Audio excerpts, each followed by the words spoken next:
Dave, just to make sure that we started the recording, right? I did. Yes, I Okay, did. I got it. yay! Okay, good job, good job. Yeah, so Um, I think a part of the introductions will be missed, but we can certainly make sure that that's tagged on at the okay, end. okay, good. Um, And Yeah. yeah, just to add, development sites, if you have any questions about addressing, how dados are addressed or not addressed, yeah, ask away. So, okay. yeah. So go ahead, and Eric, do you want to add anything Yeah, as well? thanks, you guys. Yeah, so my group, I'm a permit specialist too. We work with processing permits. We work at coaching people at the counter when the counter's open. We're doing a lot of stuff online right now. I would ask you if you guys have questions outside of the meeting or you want to contact someone from SDCI, and I'll put a link up here in the chat. But the best way is to post a question through our question and answer. That's how we're doing our coaching mostly. If you don't have someone's direct email, even if you do, the best way is to go through our question and answer online. Um, we should get back to you within 1 or 2 days is our goal, although we sometimes have a lot of questions. But that's how we start our coaching ball rolling these days in the COVID lockdown. We'll get you going, answering questions there, and then from the Q&A, we'll often just say, your question's complicated, just email me.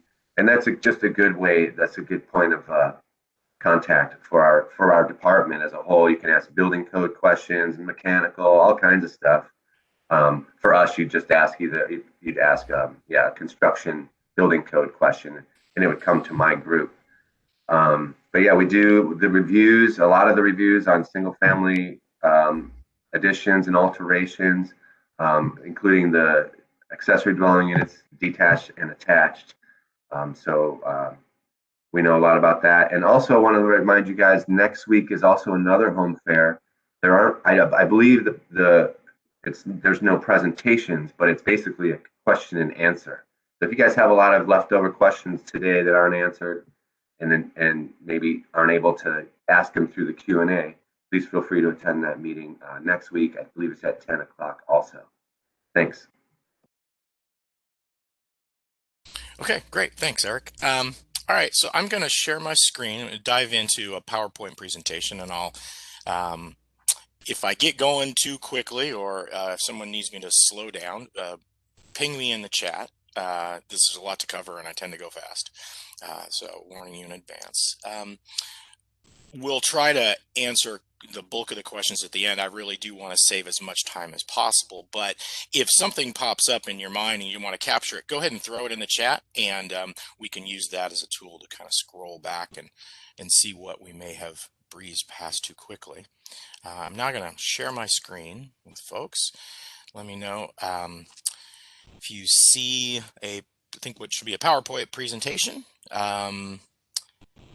on your screen now. It says accessory dwelling units. Is that something everyone can see?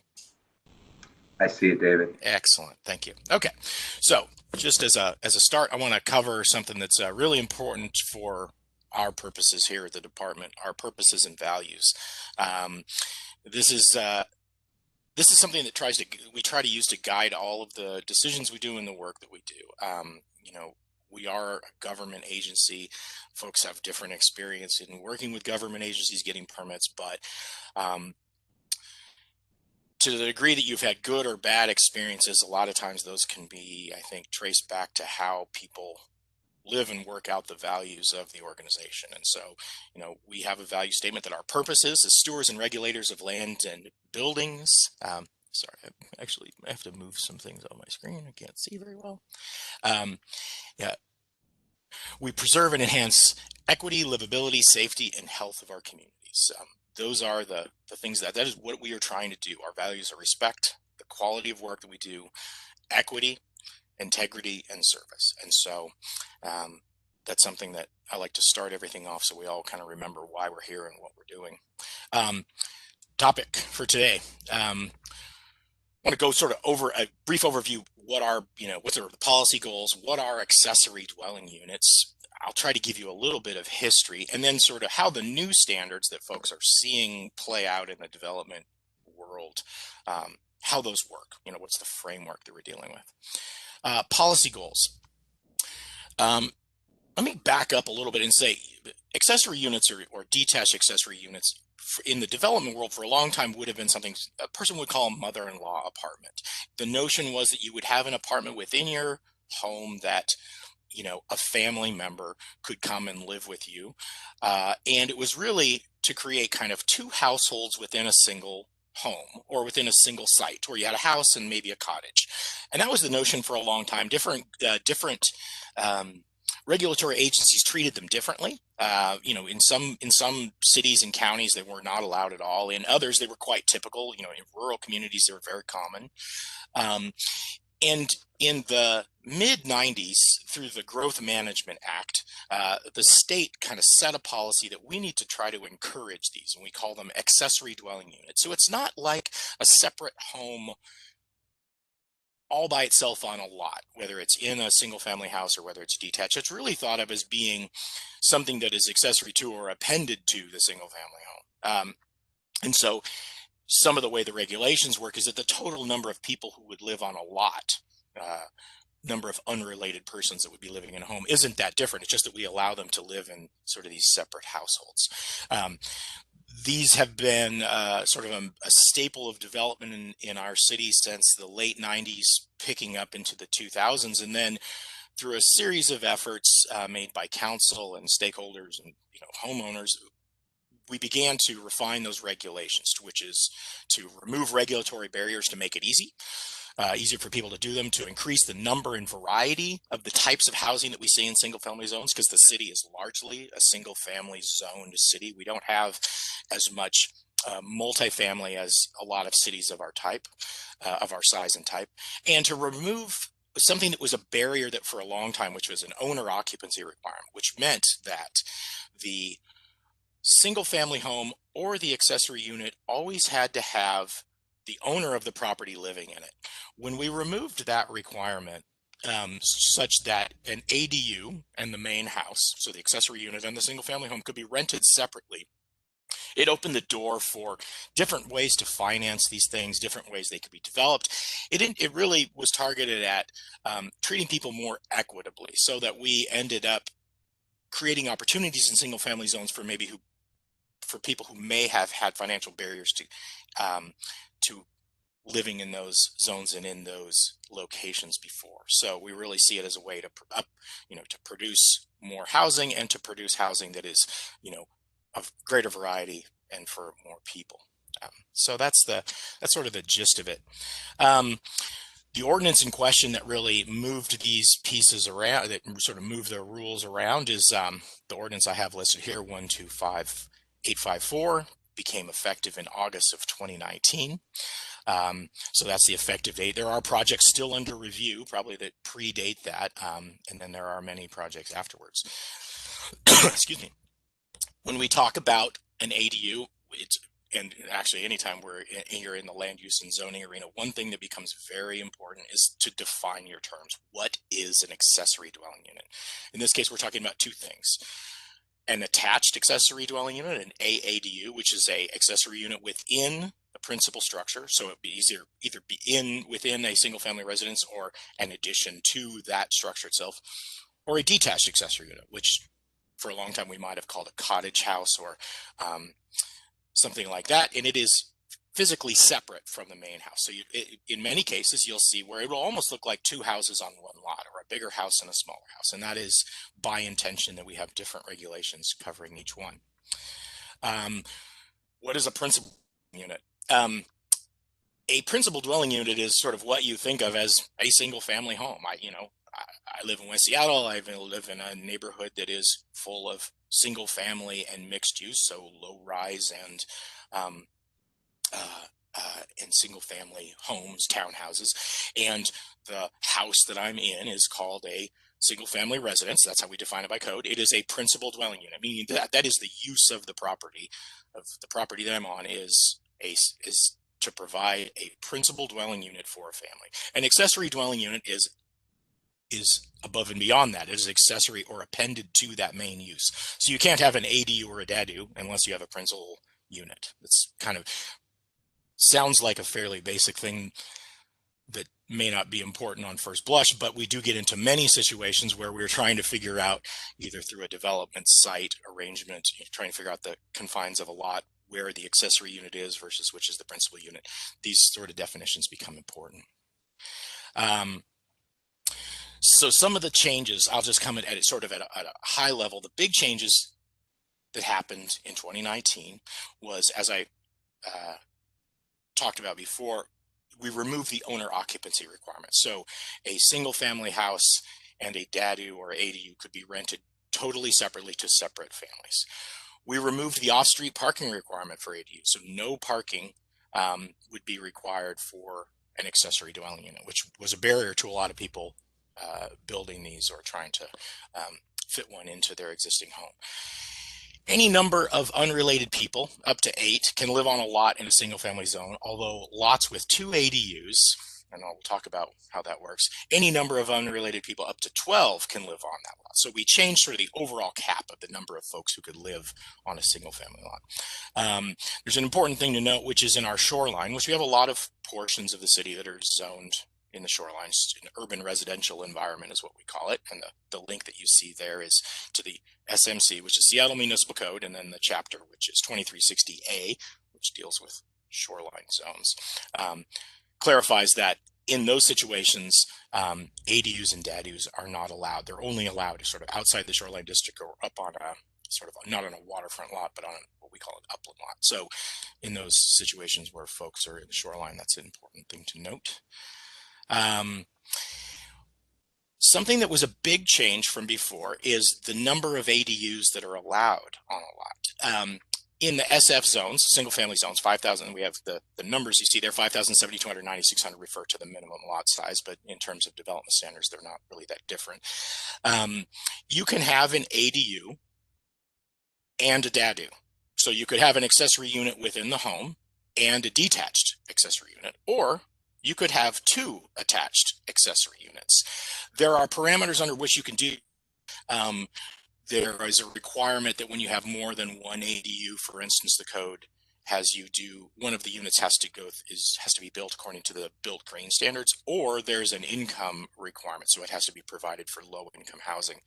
The specifics of that we can get into a little bit deeper in, but that's a big change. So what you see as a development pattern happening in the city is people building out a single family residence with an attached ADU and then a detached ADU. That is a very common development that we're starting to see, that we will probably see a lot more of them. And it really, I think, will go towards the goals we have of an increasing housing, making them equitably available to folks, just due to the smaller size and the financing aspect of it. And some of the other ways that the development is playing out in the city include things like people condominiumizing a detached accessory unit or an attached accessory unit, which again opens up opportunities for more people to own their own home.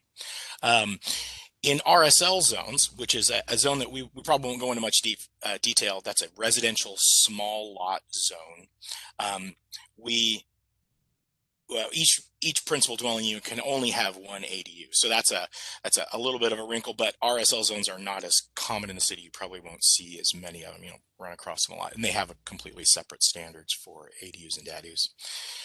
Location on the lot. So we're talking about ADUs and DADUs. ADUs have to follow the rules for a principal structure, because an ADU is essentially the same. It's an apartment within a house. And so the standards, setbacks, front yards, side yards, where parking can be located, total lot coverage, things like that. Those follow the rules for a house. A detached accessory unit is allowed to be in the rear yard and has a whole bunch of specific development standards that allow it to be located in other portions of the lot. It can't be located in front of the house. It can't be in the front yard. It can be typically in an area that you would expect like a garage to be. And in fact, there are standards in the code now that make it very easy to convert a existing garage into a detached accessory unit. And those are specifically designed to now encourage that. You'll see a phrase here on this page, certain additions now applies to ADU and DADU. Certain additions, I probably should put quotes around that, is a provision in the code that is it's a unique exception for single family, and we can get into it a little bit deeper in, and people may even have specific questions about it. What it is it's a provision that allows you, if you have an existing structure, let's say a single family residence, and it is too close to the lot line, meaning it's supposed to be 5 feet from its side lot line, and it's only 18 inches. Maybe it was built in 1923 when that was the standard. And so it's been there. It's what we call legally non-conforming. The certain addition provision allows you to do an expansion of a residence and continue to be non-conforming in some way. And so certain additions would let you continue, let's say, a wall line along a single family structure within 3 feet of the side lot line. So maybe your house is at 18. You can't meet the 5 foot requirement because it's already built there. But if you continued that wall line, you would only step back to, say, 3 feet. That certain addition provision, when you're talking about single family, makes it easy to work around the design constraints of houses that were built to long since past codes. By using this certain addition logic, which is later on in the discussion, it's in the actual table that's in the code, we're allowed to do that for things like converting a garage or doing an addition to a garage to convert it to a dadu. That makes it a lot easier to save existing structures, to repurpose them, and it gives a lot of flexibility for building a dadu, which was the intention of the city council when they adopted these. Tree requirements. We have tree requirements in single family zones for retention of trees and then adding trees. We have a very specific provision that we add 2 caliber inches of trees for an ADU. What that means is essentially every time you're doing an ADU or a DADU, you're going to probably be looking at, in most cases, adding trees to the lot. So planting of trees to increase tree canopy. We have a very clear policy direction from council and from the mayor that that's something we're trying to do.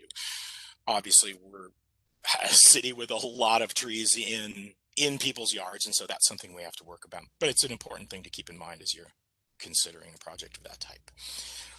Let's get into some of the details. Attached ADU requirements. ADUs and DADUs are limited to a certain size, so 1,000 square feet of gross floor area.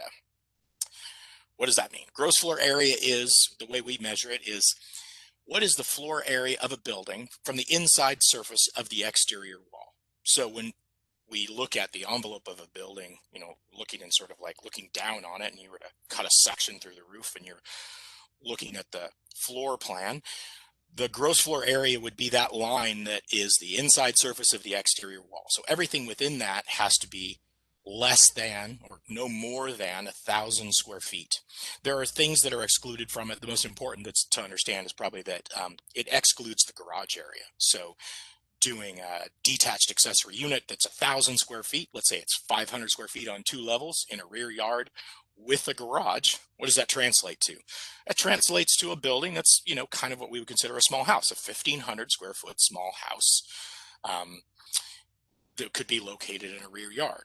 The ADU has the same, ADUs and DADUs have the same sort of limitation on square footage, but ADUs, which is, you know, where you're converting an existing house or a portion of an existing house, let's say you had a full basement, you were going to convert it to an ADU and you were going to do an addition, that has a provision that lets you exceed 1,000 square feet under certain circumstances. So that's an important thing to consider. The other thing that's really important to consider in the layout of these things is the location of the entrances. In single family zones, only one entrance of the structure can be located on the street facing facade, unless there was multiple primary entrances prior to a certain date. But basically what this means is that when you're looking from the street at a single family house, you can't have the principal unit's entrance facing the street and the entrance to the ADU. There's a specific provisions that kind of preclude you doing that. There are other requirements for DADUs about where those entrances could be located that are different.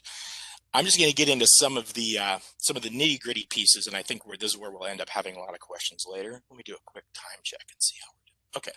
We're doing okay.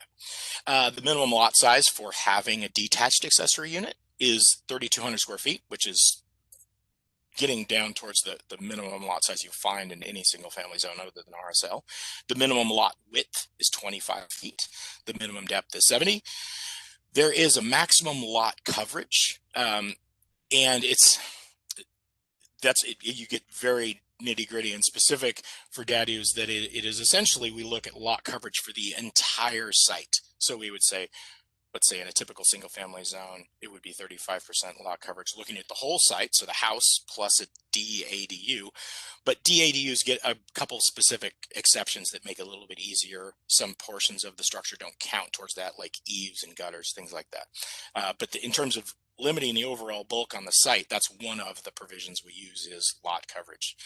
There is also a rear yard coverage. So if you think of a typical rectangular single family lot, the layout of the way that the yards work from our land use code provisions, you have a 20-foot front yard, 5-foot side yards, and then you have a rear yard that's probably around 25 feet or 20% of the lot depth. You're allowed to have detached ADU in that rear yard, like you're allowed to have a garage, and that's a fairly typical development pattern that you see. There is a lot coverage limitation of how much of that backyard area, let's say it's a 50-foot wide lot by 25 feet deep, you can only cover 40% of that with a detached ADU. And then there are additional provisions where we can bump that number up based on provision of saving trees. And there are ways that you can locate the detached ADU where it is partially in the rear yard and partially out. So these are where you get fairly site specific, but that's an important thing to consider, is just that the location of a detached ADU in the rear yard is kind of highly supported by code and kind of pushes you in that direction in terms of development standards to make it easy to build them. Detached ADUs, specific standards to those. So again, we're talking about a house, let's say in the rear yard or a portion of the lot. Detached ADUs used to have a smaller limit. Now they can have the same as an ADU, so 1,000 square feet. We don't count any of the gross floor area dedicated to the garage. We don't count area that is dedicated to storage, although that's an area where we get into a lot of discussion about what is actually storage versus what is just open space in when we're reviewing plans. So that can be a little bit fuzzy to figure out in the code, but essentially, the storage space that people have associated with a garage, like for trash or various things, we can exclude that from the 1,000 square foot limit. We exclude the first 25 square feet of a porch or deck that is for an entrance to a detached ADU. So a covered porch that is fairly small, only 25 feet of coverage, we discount that first 25 feet. But then if it is larger, let's say you had a covered porch that's 100 square feet, we would count 75 of it towards the 1,000 square foot limit. We would only exclude the first 25. And then we also exclude 35 square feet of gross floor area dedicated to specific dedicated long-term bicycle parking, which is not something you see a lot of people focusing on in single family zones, but they're in RSL zones. This is something that happens a lot more. RSL is a more dense single family zone that you usually see in more multifamily contexts. And so bike parking is promoted in those cases and may be required in some, and we exclude the square footage that's dedicated for that bike parking. DADU yard requirements. DADUs are not allowed in the front yard. The side yard minimum is the same as single family, so it's a 5-foot side yard. You can be located in the rear yard as long as it's no closer than 5 feet to any lot line, unless it's an alley lot line. In that case, we can go right up to the alley line. There are building code implications of building on a lot line that would need to be considered, but from a land use code standpoint, it's doable. Any entrance an entrance can be facing any side or rear lot line, but it has to be at least 10 feet back from the lot line, unless we're talking about an alley line or another street. So the idea we're keeping the main primary door, entrance door for that, away from the neighbors on either side. Detached ADU height limits. Height limits are based on the width of the lot. So the wider the lot, the higher the height limit. There are also height limits that apply to sort of the base height limit, so sort of the highest wall of the structure. And then there are bonuses for pitched roofs and different types of pitched roofs. So let's say you have in this table a 40-foot wide lot, which is a fairly common single family sort of width that you would see in an SF 5000 zone. The base height limit is 18 feet. So the highest wall would be 18 feet. And then you can have a pitched roof on top of that. There are minimum pitch requirements, but for our purposes now, just think in terms of I can get an additional 5 feet to accommodate a pitched roof. If I want to do a shed or a butterfly roof, there are different limitations. So you can have only 4 feet to accommodate those. I'll show you what that looks like on the next page. So pitched roof, shed roof, butterfly roof. No roof decks are allowed on a structure in a required rear yard. So if the dadu is within what we call the principal building area, so outside of the side and rear yards, or out of the front yard, of course, you can have a roof deck. When it's within the rear yard, there's a limitation that roof decks are not allowed, and that is primarily intended to preserve the privacy of adjacent rear yards and people that are using those for open space. Let's get into some of the specific provisions that a lot of folks are interested in when we're converting an existing structure. So let's say you're a single family house, you've got a detached garage in the backyard, and you want to convert it to an apartment or what we call a dadu. Structures that were existing prior to December 31st, 2017 can be converted. Structures built after that you can convert them, but they have slightly different standards. So the standards are a little bit more lenient for the ones that have been there prior to 2017. We can allow an exception to a number of standards when we're talking about an existing structure that doesn't meet the standards of the code now. So maybe it's too close to the rear lot line, or too close to a side lot line. The entry for that structure is not located in the right spot, or it's above the maximum height limit. The reviewer who's doing the review of the project, acting on behalf of the director, can allow an exception to most of those standards. And so all of those pieces that really constrain working with an existing structure, we have some flexibility, but it's not a grant outright. It's something that we have to consider within the context of what it is you're converting. So really the way that review happens is you would make a proposal within your review to convert this structure. You would show what its setbacks and lot coverage and height and things are. And then we will consider, okay, how much does this deviate from what is sort of the baseline requirement? And in general, the policy is to give a lot of flexibility so that we can allow you to revise that or convert that structure into a dadu. Exceptions apply to the structure, so we can allow those modifications that we're talking about converting, and additions to the structure. So let's say, for instance, I'm looking out my back window now. I have a little garage in a single family zone. It's probably 10 by 25 feet. And if I want it, and it's on both lot lines, it's totally non-conforming to the code. The department could allow me to convert that little structure to a dadu and to do an addition to it. And that addition might also go into required yards that might not otherwise be allowed. It comes down to the decision of the department based on the particulars of that particular structure. But for the most part, it's the code is set up to give a lot of flexibility so that we can allow somebody to convert that existing structure, rebuild that existing structure, and propose additions to it. Multifamily zones have similar structures. I just want to touch on it. Not a lot of folks will deal with not as many folks will deal with this, but multifamily zones, the low rise 1, 2, and 3, allow detached ADUs and ADUs. Only one ADU is allowed for each one of those structures that are in a LR zone. So one ADU for a single family residence, or one ADU for a row house. Attached ADUs have to be located within the same structure as the dwelling unit, just like single family. Detached ADUs must be located completely in an accessory structure between the single family row house and the rear lot line. So very similar to single family, but the words we use in the code are slightly different. And there are setbacks and separations between the detached ADU and other accessory structures on the lot, and the single family or townhouse structure, according to the low rise code, which is slightly different. They have different separation requirements than single family. For instance, a 10-foot separation in many cases, where single family has a 5-foot separation requirement. So that's probably important to consider in those cases. The gross floor area in those situations is smaller. ADUs and DADUs in low-rise zones are limited to 650 square feet.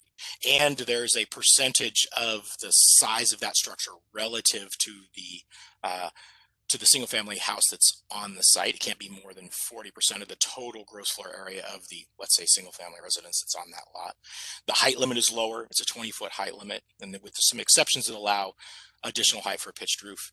The entrance to the ADU can't be, or it has to be through the primary entrance to the principal unit or a secondary entrance on a different facade. So a different way of getting at the same standard than a single family, that we control where the entrance is relative to the neighbors. Or it could be through a secondary entry that's smaller and less visible. Again, a slightly different way of tackling the issue that we see in single family. Exterior stairs to an ADU can't exceed 4 feet in height. Unless it's providing access above a garage, in which case we can allow slightly different standards. Again, parking is not required for an ADU, and they are not allowed in the shoreline. Let me do a quick time check. Okay, so right about half an hour there. Let's go through. Eric, do you want to take a look at the chat and see what questions came up there, and we'll tackle those and then open it up for other folks? Yeah, I do have. There are some questions in here. Fantastic. Some of those might be more suited for you to answer, but okay. What's most helpful? Should I leave this PowerPoint up to refer back, or do we want to just talk to one another? I'm open to whatever, agnostic. If there's any votes in the chat on that. Okay, I'm going to go ahead and take this down. I can make it available. If somebody wants to ping me with an email, I think contact information is in all those places. I will certainly email that out with web links as well. So let me just pop back real quick. Okay, cool. So Eric, do you want to grab a couple of the questions? And yeah, you just want me to answer if you want to answer them, or if there's some that should be pitched to me, happy to do that. Sarah asked if you can't have an attached accessory building and a DADU. You can in most cases. I'm not sure what you're asking that question for, but yeah, you can have one of each. That's correct, one of each. There are provisions that are specific to that situation where one of those units oftentimes has to be built green, but for the most part, it's not a huge barrier to entry to be able to do that. Yeah, if you read the code very carefully there, and say you're building an ADU and a DADU, an attached and a detached at the same time, you'll have to name which one is the number one and which one's the number two, and depending on how you select that. Mm-hmm. For instance, if you name the attached DADU number one, the detached will be number two, and that means you'll have to do that as either build green or a what's the term, David? It's an income restricted unit, so you have to go through an agreement with the Office of Housing on sort of it's a limitation on rent, the amount that it can be rented for a specific period of time. And the specifics of that are very nitty gritty, and if you have questions about how to do that, we should definitely send you to the Q&A process and get those nailed down. I like this question from Leslie, where she has a shared garage over the property line, and she wants to know if she can convert one. That is a great question. Yeah. Wow, that's a good one. The specific, I'm going to give you sort of a gut level response from a land use standpoint. Eric can give you a gut level response from the ordinance and structural standpoint of permitting, but you really should, the details are really important.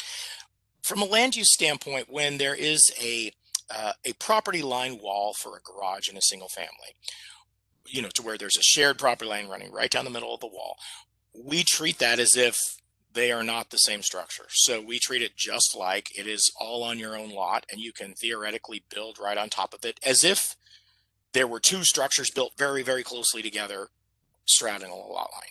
Of course, the details are incredibly important. How much of what is on which lot line. If there is an existing covenant or agreement between the neighbors about joint maintenance or use of that structure, which it's not real common, but I have seen them. That becomes very important. And then from the building code standpoint, how we protect that wall and where the location of that wall is, that's something I defer to Eric, of course, on. But. Yeah, and by the way, my background's in zoning code also, but I work closely with ordinance specialist and building codes. And I haven't had a DADU project like this yet, where you have a shared garage. I know that you need fire rated walls. You'd probably definitely want to get a professional architect involved in determining developing the plan set. But to be honest, without us having a building code professional with us today, I would recommend that you post that question on our question and answer Q&A online, and you'll be connected with someone who you can work with directly if you have more direct questions. Sorry, we can't get a complete answer on that one. Yeah, that one's a tough one. It is certainly something to explore more. Yeah. Going back up in the chat, I don't know if we missed this one. I think a person who lives in the Finney neighborhood asking about sees a lot of lots around him that are at 3,000 square feet. Do we see the minimum lot size going down in the future? I mean, it is difficult to forecast what city council will do. I think it largely depends on how successful and how well received this change is, because these latest round of changes to ADUs and DADUs are pretty significant. And the city has recently gone through a very significant rezoning of many of the commercial and multifamily zones. So the next round of changes would, I think a lot of folks are thinking we're going to wait a while before there's going to be big changes, but it is certainly possible. And to the degree that it is something that folks are, that multiple people are interested in, absolutely contact your council member and try to get a read from that council member, sort of what their stance is and where they think it's going. I at this point, I wouldn't hazard a guess, but there's a lot of the changes I didn't guess were going to happen before. So it's certainly a possibility. Sarah. Oh yeah, that was the one about having an ADU and a DADU, and yes, you can. The common wall, copy of the PowerPoint, absolutely. Oh, this was a good one. I'm at, do we have stats on the average time for various stages of permitting? I'm a little removed from that. Eric, do you have a sense of timing? Yeah, we get this one a lot. You guys, obviously, time is of the essence. Your money's on the line, and loans and all this stuff. We're not provided as employees with this type of data. We have, I don't even know if it's out there, but we can, give you ballparks. A lot of it depends on how quick you are to respond to corrections and various things during the process. But typically, an application for a construction permit, whether it's alterations to a single family house or an ADU, they're going to be the same unless you're doing the standard DADU, which I think David will probably talk about in a little bit here. Yeah. 2 to 4 months is a good ballpark right now. We're getting into our busy season right now too. This is when we usually get slammed. Another month here. The construction industry really didn't slow down over COVID, at least for us in permitting. So, it's hard to really put a ballpark on it. You got your pre-application process. That may take a couple weeks. It may take longer if you need an EC exemption or a preliminary application site visit. It depends if you have, environmental critical areas on your lot, like steep slope or potential slides. So you might have a couple weeks to a month delay on getting these pre-application things done. But yeah, typically I would say 2 to 4 months on the permit. The standard DADU plan, the thing about those is you can pretty much plug them in. You have to be aware that there's certain zoning codes that you still need to meet, like lot coverage, height, and location. I have a list of links I'm trying to put on the chat to PDF. I'm trying to figure out how to import a PDF of stuff, but I just threw a link to that particular ADU resource page, but I'm sure that the more specific PDFs would be welcome for folks that want them. But that is absolutely a great resource. Yeah, the main DADU webpage at SDCI has a link to those 10 plans that we've just created recently, and you can take a look at them. But the big things there to remember is that they still need to meet certain zoning criteria. Yeah. So all the standards we were sort of talking through in terms of location, front yards, rear yards, entrances, all of those pre-approved plans need to be dropped onto the site plan in such a way that they still meet all those standards as well. So it saves a lot of time and energy on one front, but then there are other fronts that you still need to focus on. Yeah, keep in mind your project will be going into review. So if you missed any of this, we'll definitely let you know in review. And most projects have a correction letter, like from zoning or mechanical or addressing. So you could, in your time frame, you should assume that you're going to go through at least one correction cycle where you have to respond to correction letters. Right. So that may take a couple more weeks for the cycle to get through. Yeah. Looks like jumping forward, there's a question about driveway width requirement to backyard dadoos. Great question. There are a lot of driveway width requirements. They vary. It varies on the number of vehicles being served, the location, what's the like if you have turns in the driveway, there's a lot of there. So that's the caveat on the front end. The short answer is, for the most part, a 10-foot driveway works in most cases in single-family zones where you have a relatively straight access. The challenge that you sometimes will run into is not the driveway, but the turnaround distance for a driveway, for a vehicle going into a parking space. The standards in the code are, it's chapter 23.54.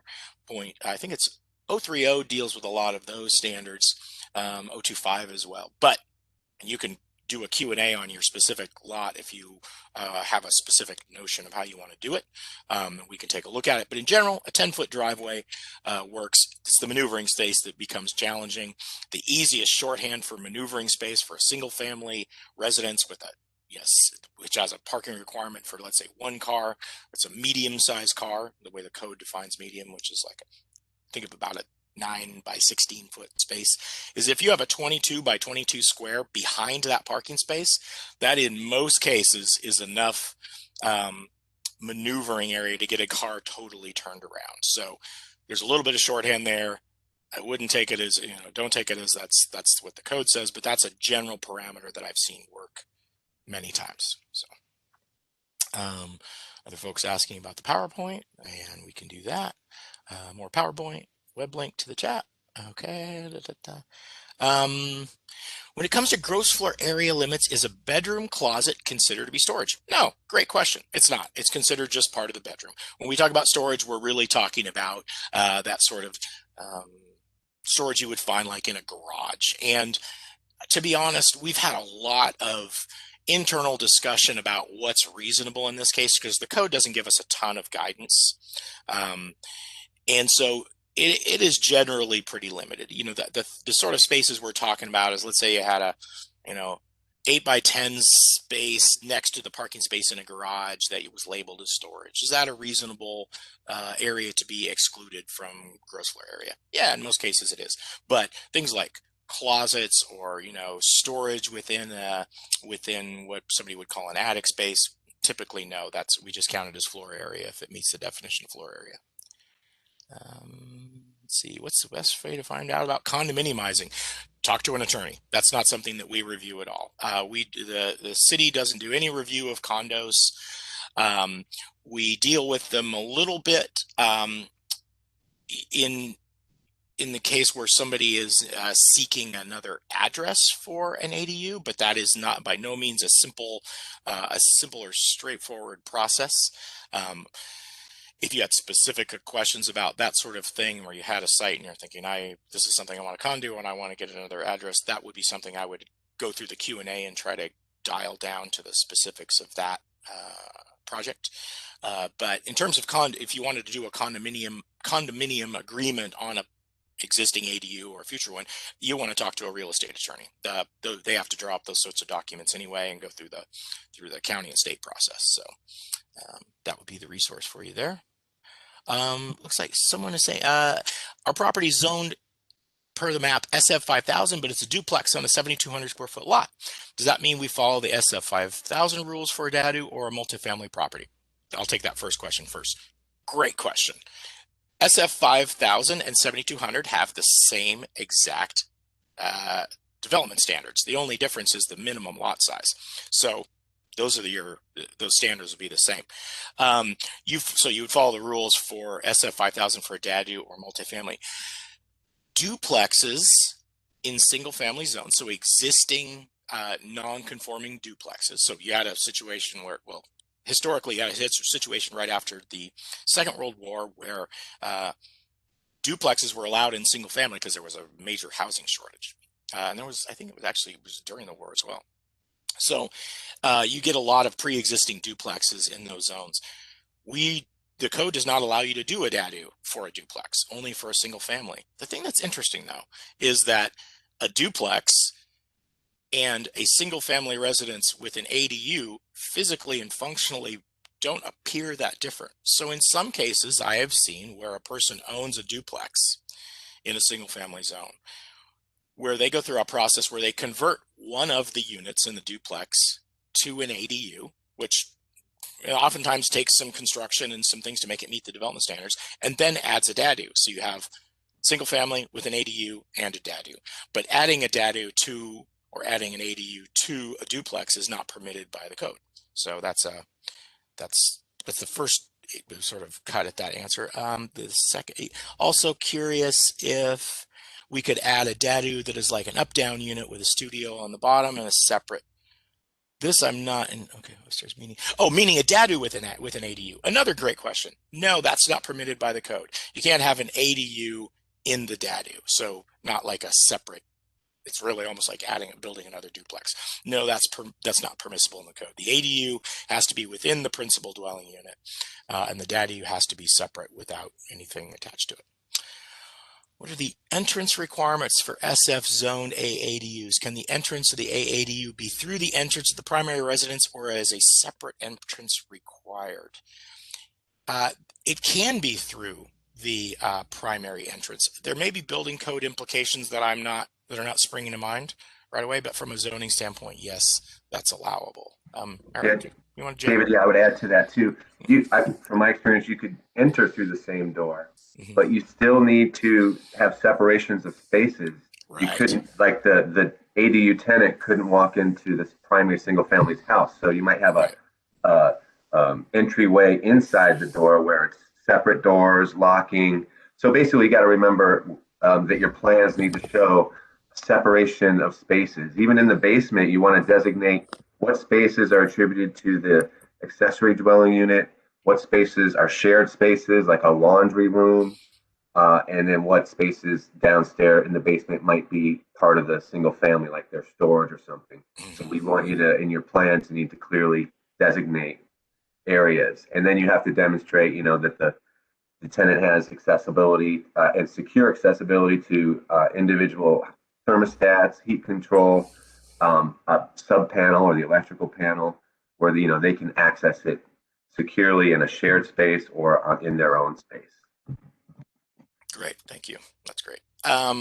Next question: Can a 975 square foot primary residence in front have a full size house in back? So basically, the project, I think, as you'd be describing it, as you're building a single family house on a lot and you're designating what used to be the single family as now the DADU. I'm going to ask you to direct that question to the Q&A specifically, because it's a nuanced question. I know it sounds relatively straightforward, but we've run into a number of these situations where folks have been able to entitle things like this. But the specifics are really nuanced, and I don't want to give you a blanket answer that misdirects anybody. So if you want to shoot the email directly to me or to a Q&A, I'm happy to sort of follow up based on the specifics of the zone and the site and all that. Is a covered walkway, access to a backyard DADU, allowed in the side yard? No, it is not. The side yard applies to covered walkways, roofs, carports, decks, all of those sorts of structures or appurtenances to a typical single family residence. So they have to adhere to the 5-foot standards in general. Okay, Sarah is building an AADU now, looking towards a potential future for rear garage space. Okay, I mean, that is certainly doable. If you have specific questions about that, you go ahead and we can ask it. We still have plenty of time in the chat. I'm happy to answer it. But yeah, that's something that from a sequence standpoint makes a ton of sense. People sometimes do that just based on how their financing works out. So Another question, I think this is from Mark. What permits are required to rent out a dadu? Does the dadu itself need to be permitted to rent it out? That's actually that's a great question that we weren't really going to cover that in the dadu presentation, but what you're probably thinking of is the rental registration ordinance. So rental units in the city are subject to a whole different set of codes that really go to how the unit is rented. What are the rules? And there's equal protection rules in play whenever you're renting out units to the public. We have a ton of resources on our website about the rental registration ordinance. In general, the dadu does need to be permitted in order for it to be rented. There are situations where there's a dadu that's been around for decades and decades, right? It was permitted at a totally different time and we had totally different standards, and we may not have permit history for it. So we don't necessarily have permits on file where we say, oh, this was permitted in, 2014 and this is how big it is. But it is still legal from a standpoint of, you have a property right. That property right is to utilize the things on your property and to rent out those units that meet the requirements for meeting the housing code and things like that. But we don't necessarily know if it's permitted. That's a situation that arises sometimes. There are different ways to handle it from a regulatory standpoint. Really comes down to the specifics. If you are comfortable asking that question in a Q&A, I would encourage you to do that. We have a process for structures that were built under a different code at a different time. They're now non-conforming, meaning they don't meet the current code. We don't have permit history for them. And somebody wants to legalize it. So they need for whatever reason to prove that it was legally constructed. We have a process which is called establish use for the record. There's resources on our website about how to do that. That is actually a type of permit that I do a lot of review of. This sort of process is us going back in time, looking at different supporting evidence to suggest that it would have been legal at the time it was constructed, regardless of what the current code says. That could be a situation that a person has landed in and they want to utilize that process. You can follow up on the Q&A, look at the resources, or contact me directly if that is the situation you're in. Okay. What units are... Any additional requirements for sprinklers for 2 ADUs? That's not within my area of expertise. I know there are sprinklering requirements coming up in the new iteration of the building code, but I have no direct knowledge of sort of how those apply for 2 ADUs. Eric, do you have any? I'm assuming you mean one attached accessory building and one detached. I'm assuming that's what that's asking. Not in single family. I haven't, like I said, I'm not building code professional, but I work hand in hand with them.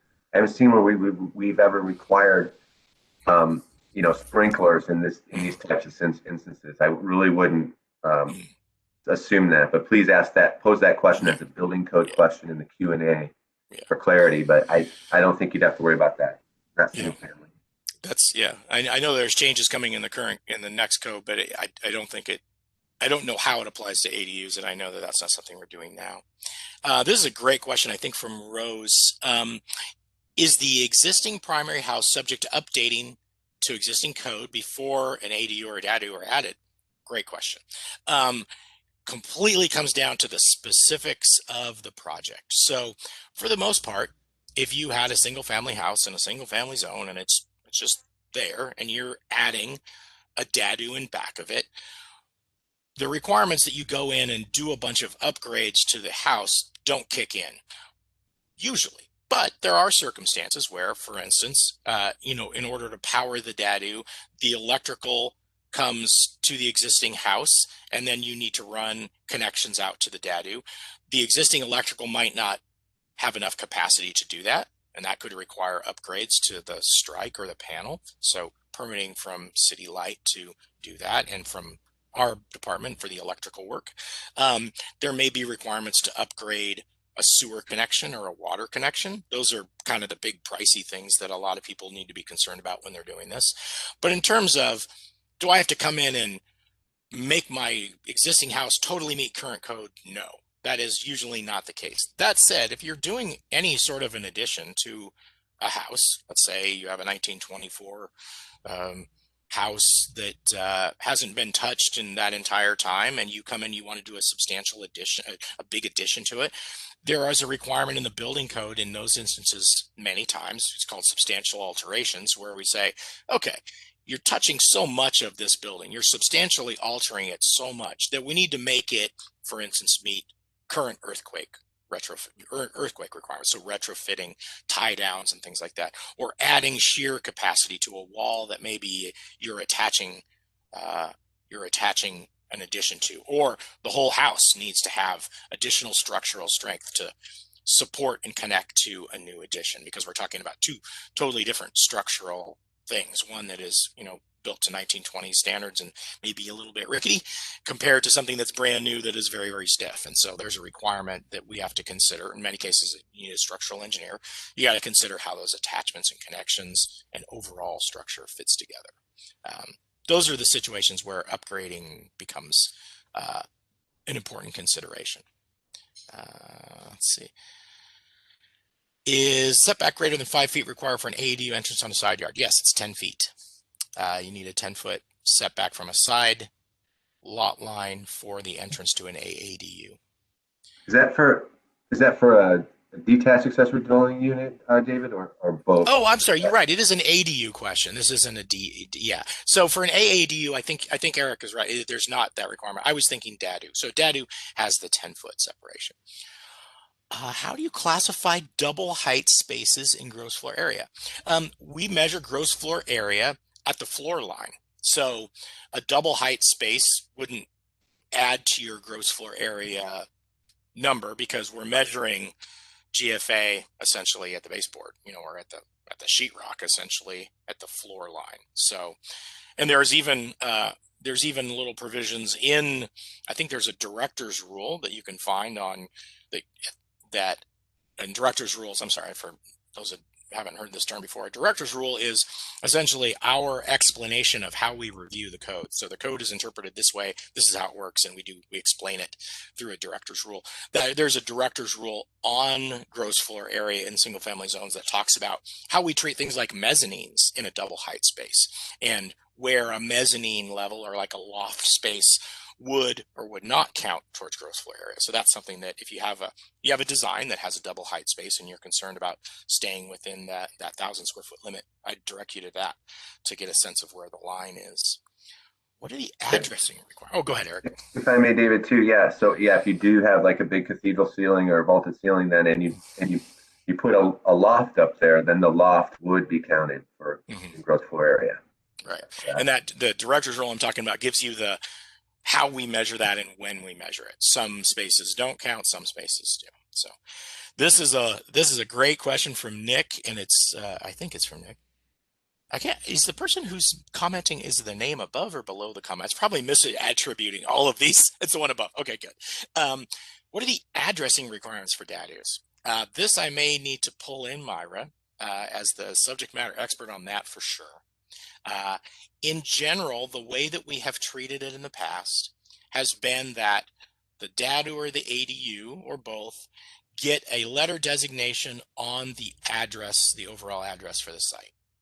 There's we're doing some additional thinking about that right now, but it is a very complicated issue. And I don't know, Myra, is there anything you want to add to that? I know that I probably am not covering it as well as I could.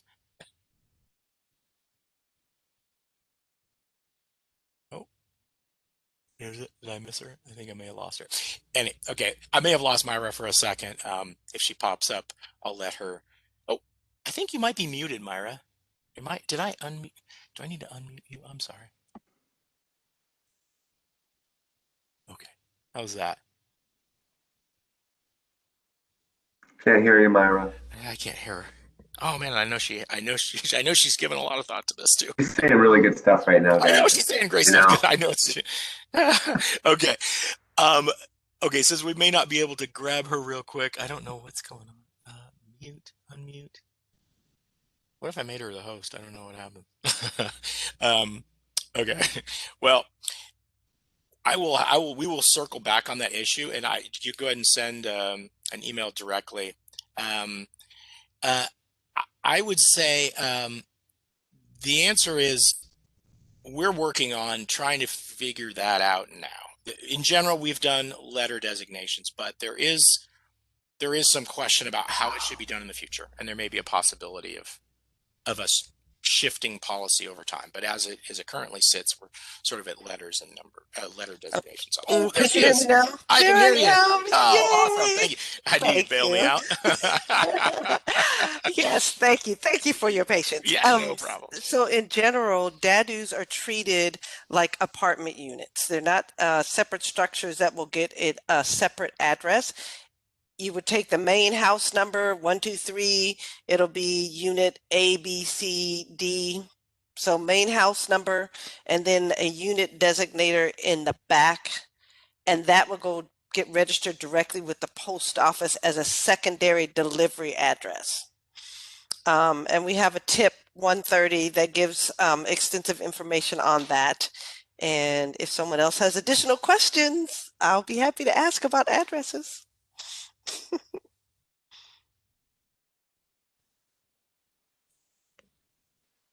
I'm doing the same thing. I'm Yeah, it's unmuting like, myself. what? I can hear you. What? I can hear you. I'll make sure we make sure that we grab some of those if I there are hope that additional answers ones. the questions. Yeah, I hope that answers the question. Okay.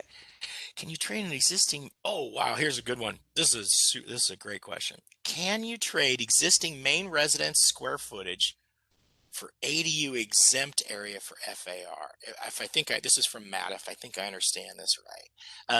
We're doing a conversion of existing house, for example, converting space in the first floor and then adding a second floor above the ADU as a main residence. I gotcha. I'm not sure I fully understand the question. If Matt, are you still here? Maybe it would be better if we went to people's voices. I don't know. Let's see. I don't know if I see Matt in the list. Are we in here? Matt Powell? There you are. So in general, no, we can't swap square footage. So you couldn't have, say, a house that's 2,000 square feet and you have an ADU that you want to convert and or add, and you get 1,000 square feet of that, and you kind of squish the balloon and get, 1,500 on one and 1,500 on the other. Typically, it doesn't work like that. But if you're talking about you're doing a construction project, you're on a site that has an existing square footage, let's say it's 2,000 square feet, and you're allocating some of that to an ADU and doing additions, however those units break out, wherever you physically build the separations and we have the walls to measure, you can swap space. It's just that the ADU itself is limited to the 1,000 square feet, barring a few exceptions that are in the code.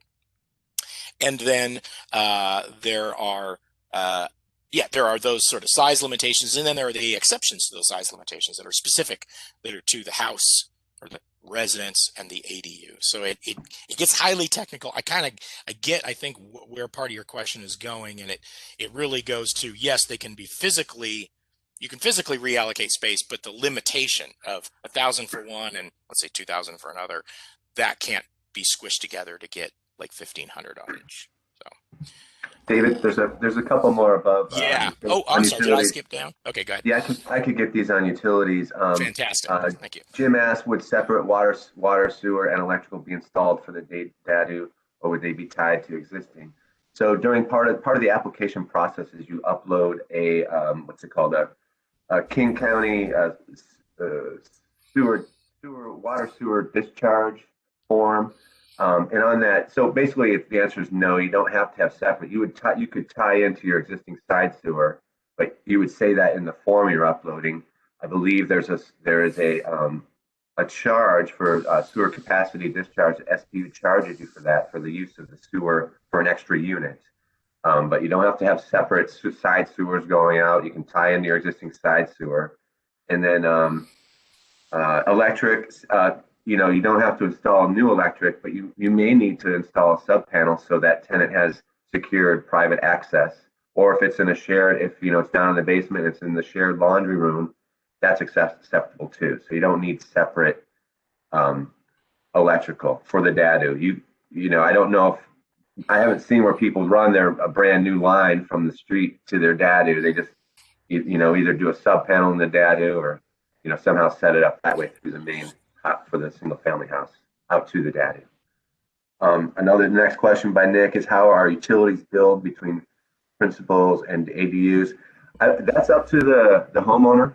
You could set up separate utilities. You could get separate electric meters, but we don't require that. That's just something you have to decide as the homeowner and landlord. Is there any others that I missed that we should grab? There's a question if we recorded the session. Yes, we did. That's will be available. This is from Jane. Jamie Monroe.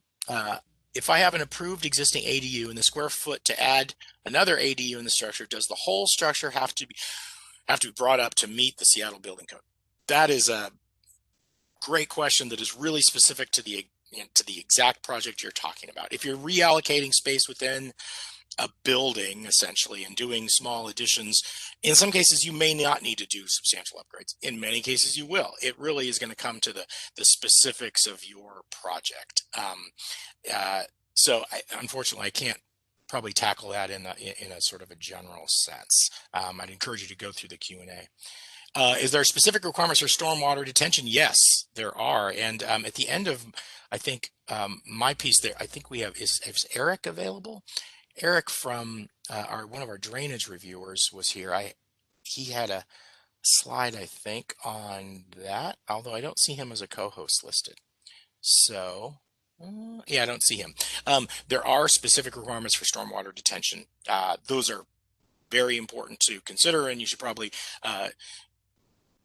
make them property or project specific about those. But I would encourage you to go through the Q&A for general information about the new stormwater detention requirements. I thought I saw Eric in here, but apparently not. So, okay. Patrick Anderson had some internet connectivities. I want to utilize a tiny home park model trailer as a dadu. What sort of permitting do I need to make this happen? I'm not familiar with park model. I know what a tiny home is. In many cases, we don't have a limit, I don't think, on the smallest house you can build, but we do require foundations for these structures. So typically they can't be on a trailer. I don't know if there are, is this a question you've dealt with before, Eric, or seen much of? Yeah, okay. Yeah, sure, many times. It's just the normal permitting process. Yes, you already have your mobile unit or your tiny home unit, but you'll need to get the plans for that and submit those as your plans. Mm-hmm. Obviously you need to show how you're doing the foundation, so you need separate foundation. You probably don't get those from the company that makes them. Right. So you need to have an engineer design your foundation work.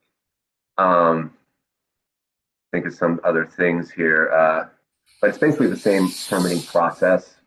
You just have to submit the company plans, and it'll need to meet code, energy code, all per Seattle codes. So I can't say I don't. Again, that's more of a building code stuff and energy issues. I would pose more questions online for that. We're really good at responding to those too. I would say in general, the off the shelf, if that term is usable, I don't know if it really works, but the sort of from the manufacturer model approach, putting it on a permanent foundation and for a dadu, is not that different than doing a normal construction permit. It's just, it really comes down to, does that building meet our codes? And so it's, from a zoning standpoint, is it located in a place that meets all the codes and it's, its height, bulk, and scale and things work? And then does it meet the actual Seattle residential code? And that, I think it is probably variable, whether or not it does or not. The next question, can a garage conversion be reviewed as an SDFI? No. These conversion to ADUs or DADUs requires full plan review. Yeah, it's not a, there's not a an SD5 process for that. Kevin Wynn, I think, is asking, if there isn't an alley, the rear yard setback requirement for the DADU is 20% of the overall length, or 25 feet, whichever is less. That's the standard that you're quoting very accurately. Thank you.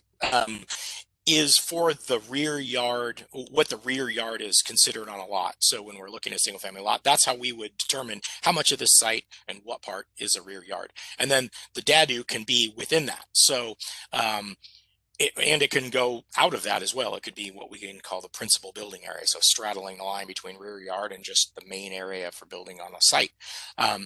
So yes, you've got the standard right. I want to just clarify for everybody that the DADU can be located within that rear yard setback pursuant to the specific rules of that layout for whatever the particular lot configuration is. Do we get a notification if, this is a question from Sarah, do we get a notification if and when we get into the express lane for permitting? That's a great question. I don't know the answer to that. Yeah, so the express lane's a way so you'll have your pre-application, and once we convert the pre-application into your construction number, yeah, for plan review, the first thing you'll do once you get your construction number is schedule your intake appointment. Right now, that appointment, if you schedule it, it might be 4, 5, 6 months out, but don't fret, because once you get your plan set uploaded, you can follow the instructions in the express lane, which is basically schedule intake appointment, upload plans and documents, and then most importantly, submit for intake. Not submit for screening or not submit, but if you submit for intake, it locks your project, tells us that this person's ready and waiting for review. They got their stuff up. So then there's often a lot of cancellations and blank appointments out there for one reason or another. But we monitor that. Our manager monitors that every day, and he'll bump those projects up a great deal, months and months. It might even be you're in review next week if we get a cancellation. So yeah, please refer to the express lane in terms of trying to get that intake date moved up. Another important way is once you schedule, you can always contact us through the Q&A. I get those all the time, and then I send it to my manager. This person says they're ready. Please move them up if you have a chance. Great. Thank you. Good question. Thank you. A question from Ling. Will there be any new approved plans? I think they're looking at the pre-approved plan resource that I think I posted up there, and maybe Eric posted as well. So will there be any new pre-approved plans? The no pre-approved plan has a carport garage, and the concern is after the pandemic, I think people think a car is still necessary. I don't disagree. I think a lot of people still do want cars. I don't know when we're going to go through another round of pre-approval of plans. So I don't know what to tell you in terms of utilizing that particular resource, but certainly there are a lot of architects in the city and probably even outside the city that are getting more adept at our permit process, going through the normal channels. And I wouldn't let your desire for a particular design and the fact that it doesn't go through a pre-approval process, slow you down or stymie you from pursuing it. There, from our standpoint, the pre-approved plans are still there's a chunk of review there that we still do. A lot of the sort of the challenging zoning issues are still there with locating a pre-approved shape on a lot versus something that an architect has drawn up and put on a lot. So unfortunately, I don't have a great answer for you for when we will have new ones out, but I would encourage you, to the degree it's useful to you to utilize a Q&A, talk to architects, talk to other folks who've done projects like this, and get a sense of which way you want to pursue it. If I could add, Dave, too, on the pre-approved plans, what we do when we review them is we make sure that initially you're not changing the footprint. We allow small changes, interior changes, small walls, or this or that. So keep that in mind for design. If you want to manipulate it a little bit, we allow small changes, but you got to keep that pretty much that same footprint. Again, we may allow your interior changes though. Mike had a question. Will lot coverage codes and setback requirements for a proposed new 24 by 32 detached garage abutting an alley allow one to build or add a second story dadu to it later? So it's a great question that I have to take in two ways. So one is, yes, you can theoretically get a second story over a structure like that in a detached detached building abutting an alley. Yes. But it's going to come down to the specifics of what it is that you're building, of course. And so one of the things that immediately springs to my mind is, can you build a two-story detached garage in the rear yard on the alley line, essentially like it's a detached ADU, and then make it a dadu later by like doing the kitchen and all those things? The answer to that is no.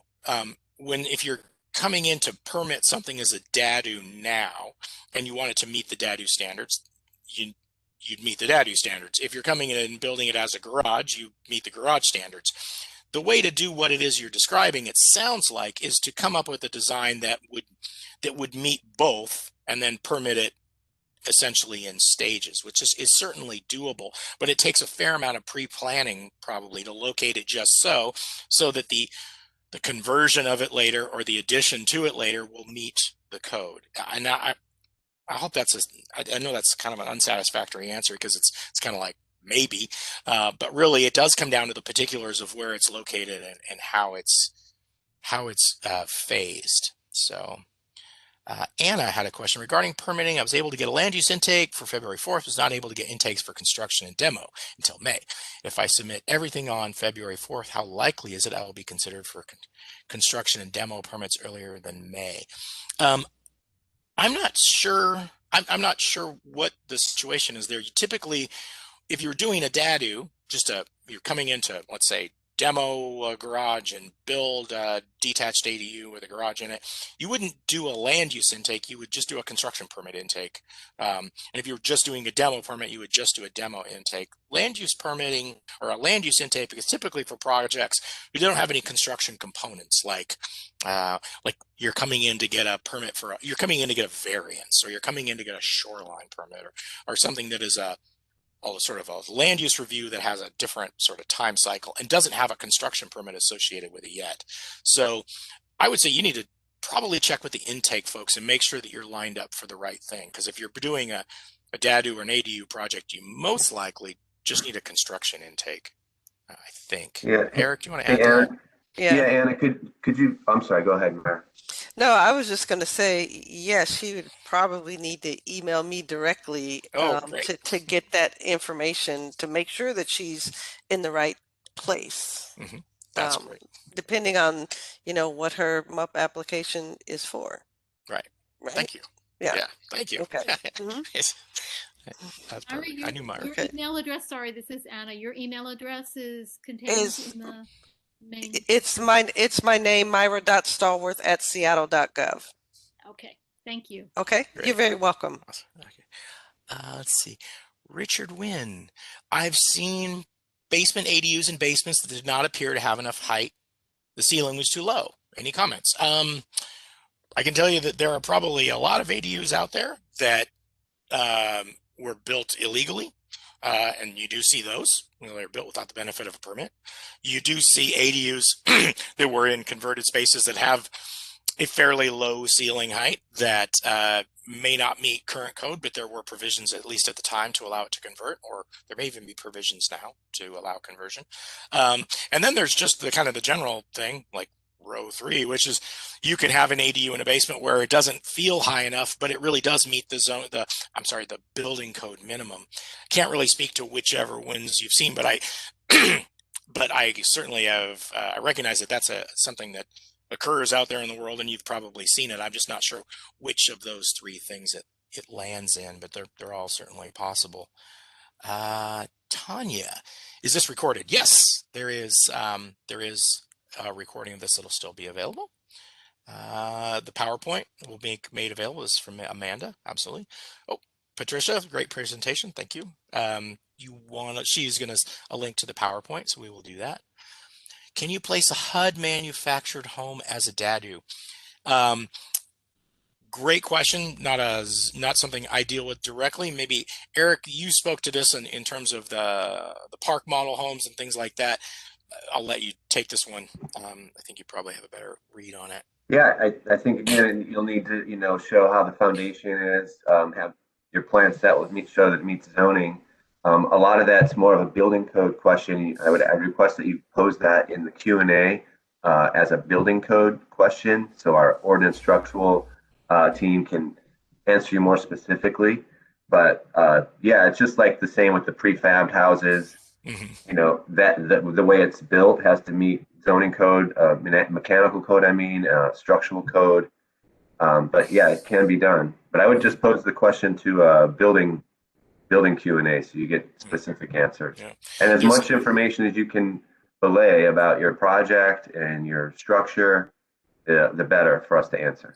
Yeah, there was a follow-up that's along those same lines about modular homes. Again, same answer, if you're doing a stick-built, site-built home or a modular home or panelized or SIPs or any of those things. Those are all certainly doable. It just comes down to how do you document that they're meeting the building code. So yeah, those are all doable things. Anna has a question about, do easements on restrictions for converting a garage to a dadu also apply if the garage is being demolished? I'm not sure I understand the easement piece, but the restrictions for converting a garage to a dadu, yes, actually, the specific situation, I think that if I'm catching this right, you might have a detached AD or a garage you want to convert to a dadu, but you have to demolish the garage almost to make it really meet the code. Like it really almost has to come down to the foundation. Yes, in fact, there are provisions built into the code. It comes to the specifics of your project. Like, you guys are probably getting tired of that answer, but it really is true. It comes to the specifics of the project. But yes, there are many instances where we would allow essentially you to reconstruct an existing non-conforming garage and do additions to it and allow it to be converted to a dadu. That is a project that I've seen. Where's the link to the Q&A? We can throw I just that in. if you scroll up, I posted a bunch of links up previously. So if you scroll up in the chat, you'll find those links. Otherwise, you can just find it on our home webpage. On the right side, it says "Access a Question" from our SDCI homepage. So you'll find a link there also. Another question: will property tax go? Will your property taxes go up from doing dadu or an ADU? That's not an area that we administer. That's through the county, but in most cases, when you add value to a property, the taxes do go up. They reassess it, and I think that is a pretty fair guess that would be the case, that the property tax would go up. Tatiana had a question. If I add a kitchen in a basement, will this require an AADU permit? It depends. Oftentimes, that's the only way to get a second kitchen in a house is to actually go through an ADU process. It is not uncommon to have some portion of what looks like a kitchen in a basement, and what people used to call a canning kitchen. It's just very difficult for us to tell the difference between the two, and so typically the answer is no. If you want to add a kitchen to a secondary kitchen, and a bathroom and those sorts of things, the most straightforward path is through an AADU. That said, I've seen a lot of different types of projects, and sometimes there's a reason for us to think, no, this isn't actually adding a unit to the structure. So again, that it depends sort of answer. If I could add to, Dave. So yes, we would allow what's called a wet bar. So nothing, no cooking unit, no stove, oven, convection oven. You could have like a refrigerator and a dishwasher, a combination of things. They can have that cooking unit. You wouldn't call it a kitchenette. We wouldn't let you do that. We'd have you call it wet bar. We'd also have you put a stamp on or a note that says it's not to be used as a separate dwelling unit. But yeah, you can't have a second kitchen. For us, looks like equates to a second unit. So we'd have you permit that as an ADU. Right. Back to, could you describe where a dadu is allowed on a corner or a reverse corner lot? They're obviously allowed in the principal building area. They're allowed in the rear yard, but when you have a rear yard on a reverse corner lot, which is usually the more complicated one of the two, you have a setback from that street side lot line that I think, and I'm taking this off the top of my head, I think it is essentially 20 feet or the front yard of the neighbor. So whatever the neighbor's front yard is, the dadu has to be located out of that front yard. Did I get that right, Eric? I think it's a 10-foot side yard, I believe. So it's okay. So it's Or- actually it's less onerous in that case. It can be, yeah, it's really parking that has to be out of that front yard. So No, actually, you're right, David. It's if it's adjacent to a front yard, it would have to be out of that front yard. right. Yeah, I think it has to be out of that front yard. So the front yard might not be a full 20 feet. It might be like 17 or whatever that is for that adjacent property. Right, for that, yeah, that adjacent property. So I would encourage you to send in a specific Q&A about that if you're planning a project. In general, though, I think Eric and I have kind of captured the summary of it in how it is meant to lay out. How do utilities in the dadu work? Say a detached garage conversion.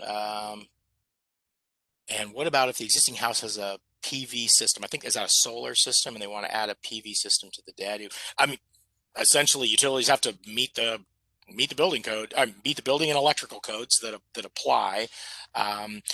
There is, I know that there's, sewer and water utilities. You can do separate metering. That's up to you. Electrical, I don't know if it gets specific. Eric, can you kind of touch on that? Can you get a separate strike for a dadu?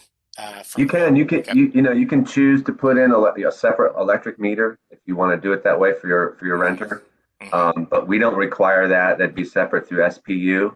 What we just require, as I've mentioned earlier, is the tenant has to have secured access to sub panel or the panel in either a shared or its own secure space.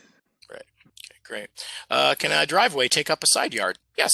Driveways can be in side yards. Or does a driveway that passes to the primary house, the rear yard, need to be leave? No, their driveway can go through a side yard. Would someone talk about addressing for dadus? Is it linked to the primary residence or are there alternative? I think Myra touched on this before. Maybe you want to, I don't know, phrase it again, but essentially they use, I believe it's letter designators like apartments. Did I capture that right, Myra? Yeah. Okay. So that's, yeah, essentially you have, let's say, your address is 5607 and then your dadu in back would be 5607A. And if you had an ADU as well, that might be 5607B. Right. So let me just add on to that. The key thing is that the address has to be registered directly with the post office as a secondary delivery address. And the main house is considered to be A. And then anything, the dadus or ADUs are used B, C, D, anything other than A. And I added the link to our tip, which explains it as well. So the link to tip 130 is in the chat. I did do that. Okay. Awesome. Thank you. Thank you. You're welcome. The next one, Meng had a question, Paul had a question. Does an ADU need to have a separate electrical meter? The answer is no. It can, but it doesn't have to. Meng had a question. If I convert my garage to a dadu, essentially, how do I insulate the floor? You'd have to meet whatever the building code requirements are for a residential floor. So if it's concrete, you'd have one treatment. If it was a crawl space, you'd have a different treatment. It really has to meet whatever the code is for that particular structure. It gets fairly specifics. The question, I think, from Phoebe: ADUs, dadus do not need to have a separate electrical meter? The answer is yes, they do not. So no, you don't have to have a separate electrical meter. You can, but you don't have to. Kevin has back to the 10-foot side setback. Is that a combined? Can you have a 3-foot side setback? Can you have one side be 3 and the other 7, or is it a minimum of 5? It's a minimum of 5. Great question. Yes, in single-family zones, it's a minimum of 5 feet for a side setback, 10 foot for a reverse corner lot or a street side setback. Charles had a question. Last year, a new home was constructed on an adjacent lot where a fence line would be classified, where our fence line, I think it's Charles's fence line, would be classified as the rear lot line. That home was built with only a 5-foot separation from my rear lot. Does this add any restrictions to my setback requirements? No, it does not. It doesn't change your setback requirements. Your setback requirements are based on the configuration of your lot. Julie asked a question. If an alley borders the back of a lot, is there a setback requirement for the proposed ADU, I think you said earlier that there was not a single family structure, a garage, and a dadu are all allowed to be built up to alley lot lines in certain circumstances. So when it comes to a dadu, the answer is yes, you can build it up to the lot line, but there's important considerations like meeting the building code. So separation, fire separations in terms of that wall. You want to protect that wall from weather. So in most cases, people are doing an eave to protect the wall system from rain and weather. So an eave can't go over a lot line or gutters or things like that. But it is allowable to build up to the alley lot line in many cases. There are obviously specific circumstances where it gets a little bit weird. Sometimes alleys are private and not public. Sometimes there are, odd configurations that would sort of change that in the overall, but as a general question, the answer is yes. Doug, is there any chance these presentations are recorded? Yes, we're recording it now, and it will be available for reviewing. A thank you to Myra from Charles. So thank you. I knew she would save us. Do AADUs need separate mailboxes? If not, is the address the same? The address question I think we just touched on, but Myra, do they need to have a separate mailbox? I don't know. Yeah. That part, I would imagine so. Yeah, I would imagine so with the post office. The post office regulates that. Right. Okay. So, great. yeah. Yeah, great. So Mhm. post office is bailiwick, but yeah, probably so. Especially Yeah, if you want to get mail. Yeah, right.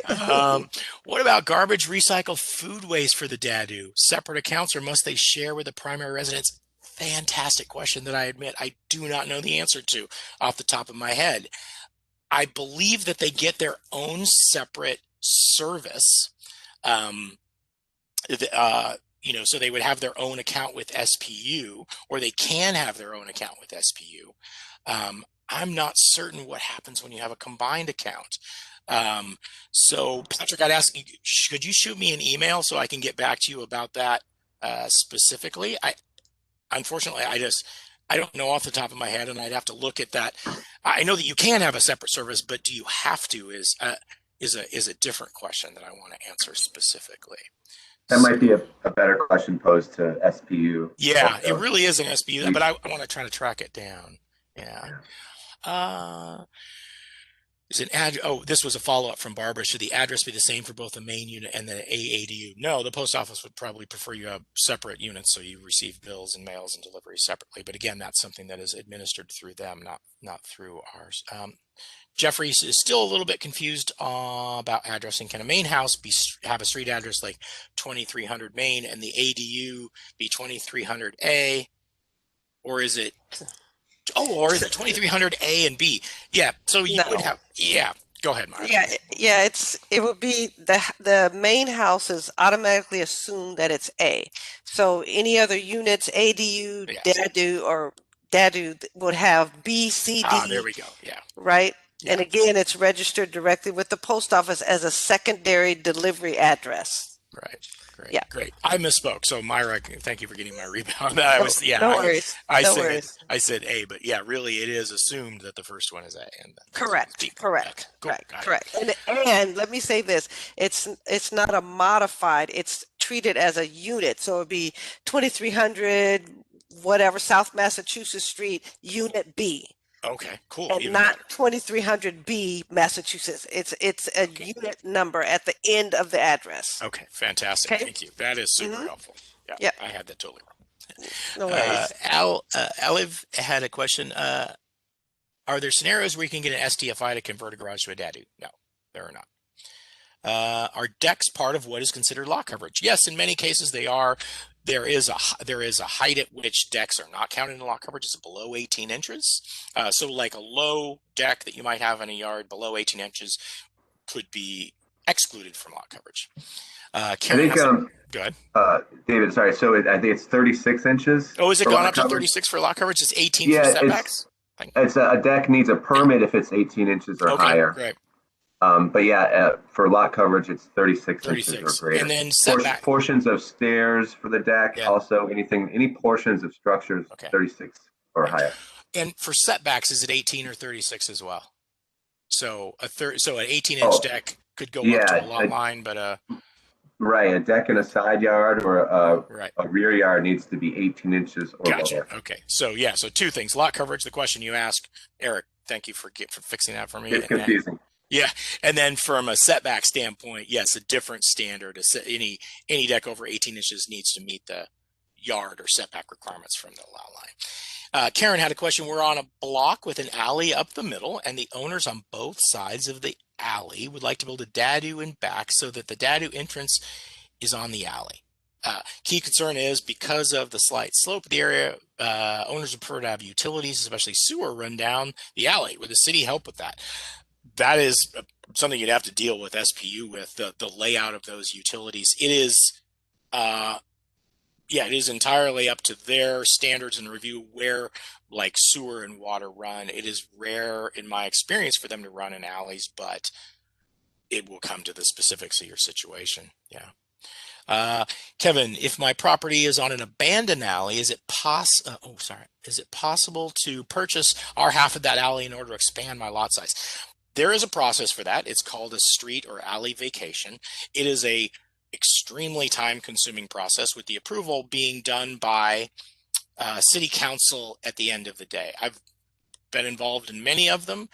In the instance where you have a single family situation where one person just wants to get their half of the alley, it is pretty rare. And it's really rare, not just because it's a time-consuming and expensive process to go through, but because the standards that the council is reviewing these things to, deciding, yes, do we want to sell this property or not, are very difficult to meet. And so it's not something I would encourage in most cases. If you wanted to talk further about the process, I don't know if SDOT has a Q&A, but our land use Q&A could lay out sort of a little bit about the vacation process, I think.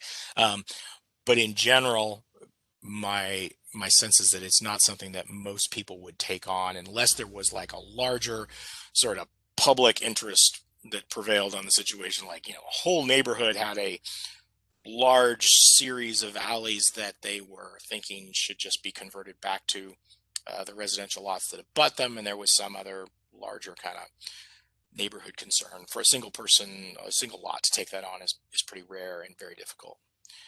Vicky had a question there's a question on garbage recycling, composting, and allocation. Tried to touch on that a little bit. I want to get back specifically. So feel free to, Vicky, you can ping me as well at david.vanskyke@seattle.gov. And I want to answer specifically. I know that you can get a separate service for garbage recycling and composting, but if you wanted to not do that, if the house and the dadu were going to be combined, is that a possibility? I don't know the answer to that. And that's something I want to contact SPU about to get a good answer. How does the minimum lot size of 3,200 relate to the SF 7290?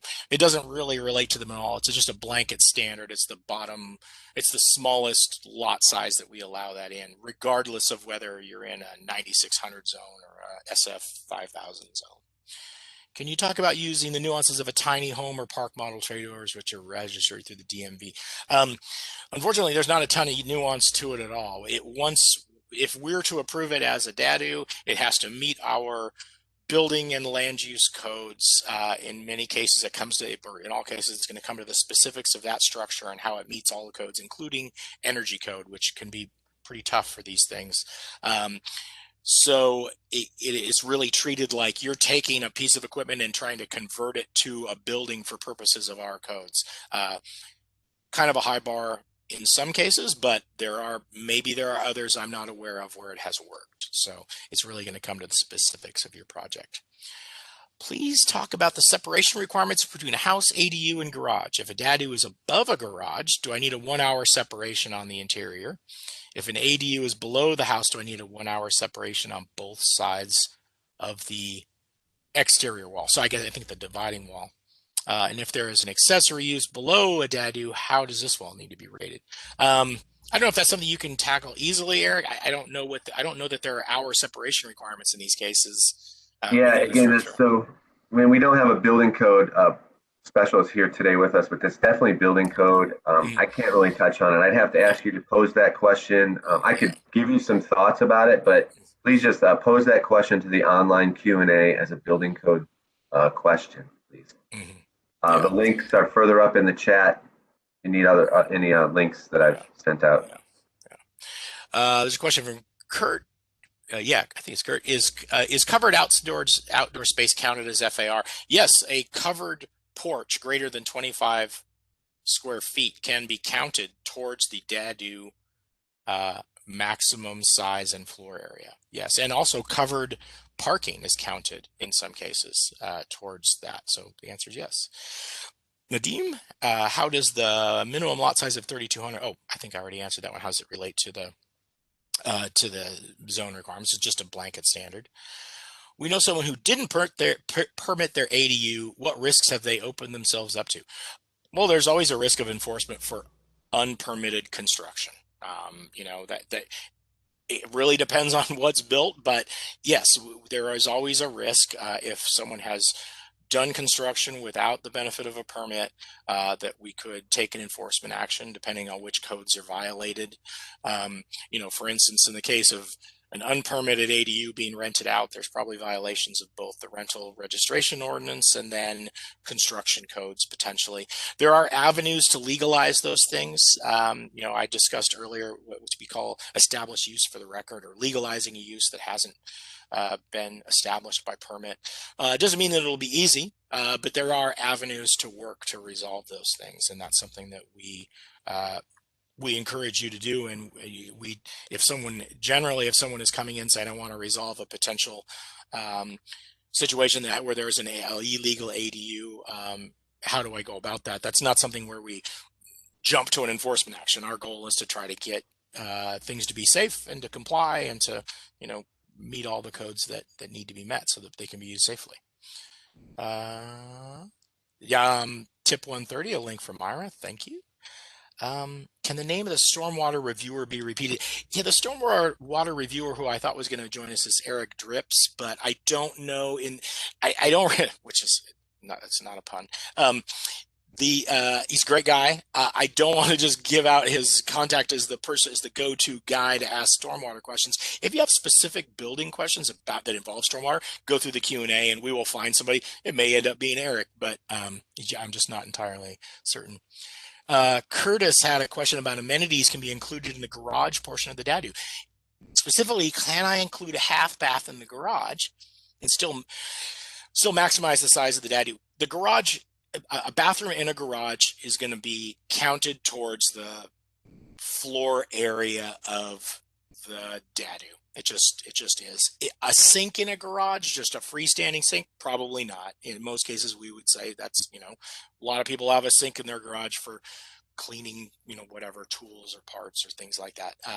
But a full or half bath, or, you know, an office space or a bonus room, those are going to count towards the DADU space.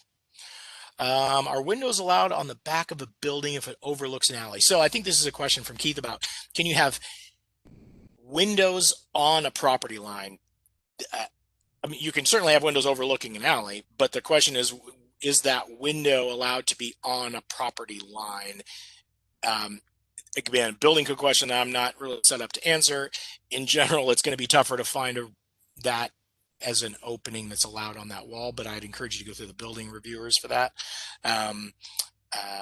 But the limitation really is, it's two separate things. You can have a wall on a lot line for zoning code, but there are still requirements from the building code of how it is constructed and whether or not openings are allowed.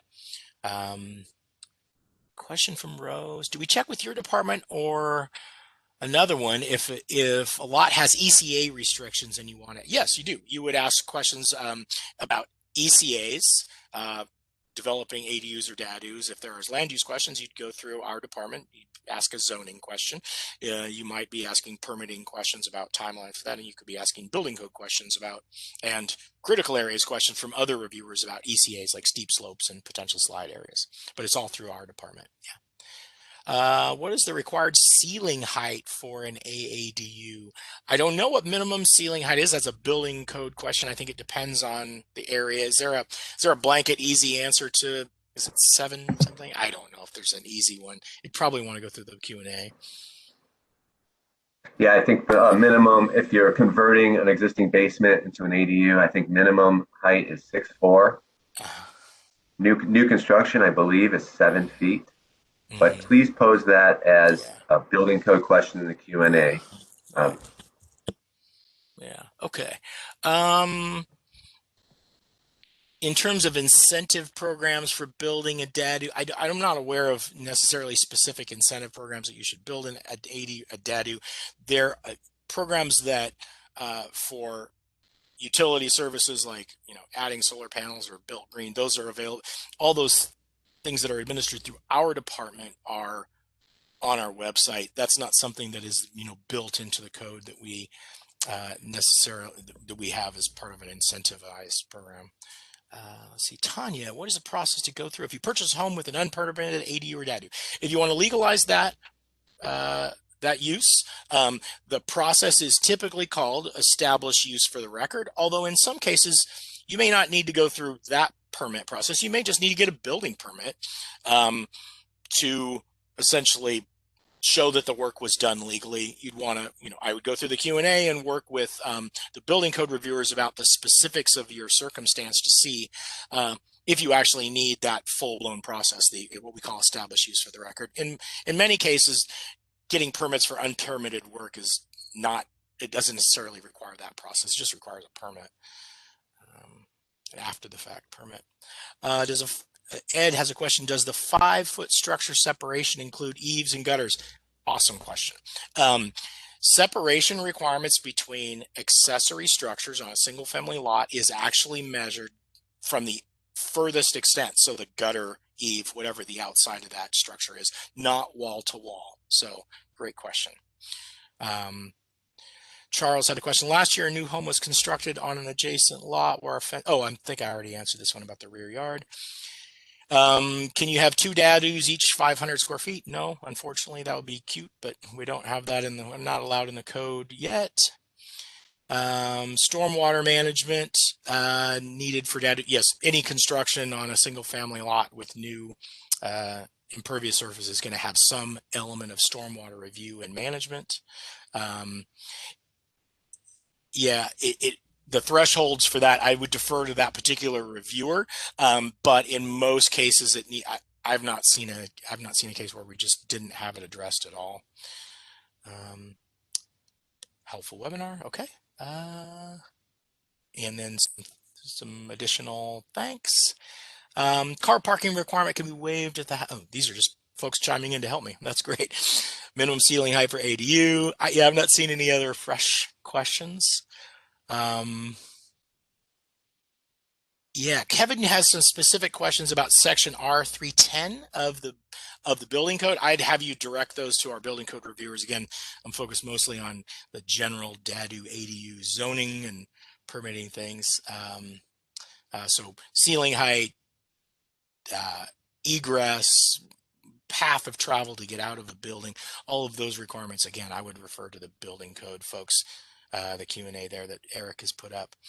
Meng, if my existing small house is in the backyard, can I convert it to a DADU and build a new principal unit in front of the yard? Yes, you can. In most cases, that conceptually is allowable. Again, it's going to come down to the specifics of the location of the house and how it all fits a lot, but that is a project that just conceptually, there's no prohibition against doing that. They have the small house has to meet all the standards and the new house has to meet all the standards, but that's essentially how it works. Looks like we reached the end of the chat line. If there are any other questions that folks want to hop in with, or if Eric or Myra want to add anything, I know we kind of covered a lot pretty fast. So, although it was 2 hours, anything else?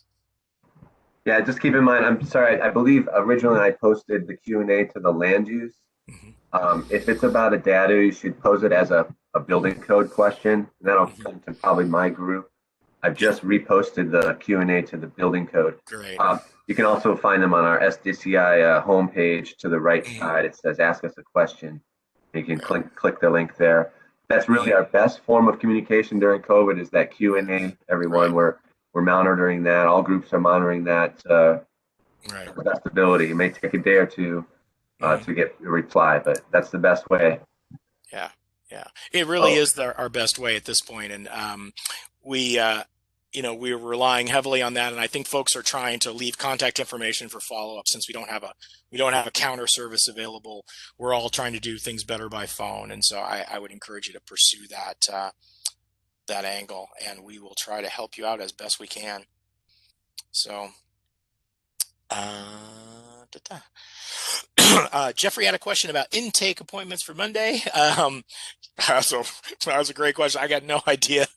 I got this one, David. Yeah, that's so confusing. You think it's an appointment where you're present, but actually, what that is it's an appointment for us where we look at what you have and we decide whether you have enough in the plan set that we can bring it in for review and then assign reviews, or the plan set really isn't quite great. We don't do a complete review on the plan set. We want to make sure you got a set of plans looks similar to what you're proposing. So yeah, the intake appointment you're not present for. If it's on Monday, what you want to do is make sure you've uploaded your plan set and the required documents, and then hit submit for intake, or submit. If it's Monday, either submit or submit for intake. We'll put it on our schedule that we'll see it and look at it, and then you'll get intake fees. We'll let you know if it's approved or not on that day normally. Cool. Great. Well, that's pretty much it for me that I had to bring. There's another question. Is there a published list of documents required for uploaded intake? Yes, we have tons of resources on that. Is there? Yeah. Yeah. Go ahead, Derek. The program may ask you to upload the statement of financial responsibility. The other only form that we require at this time for that type of project is the salvage assessment. You can just Google SDCI forms and get all the forms you need from SDCI forms. Great.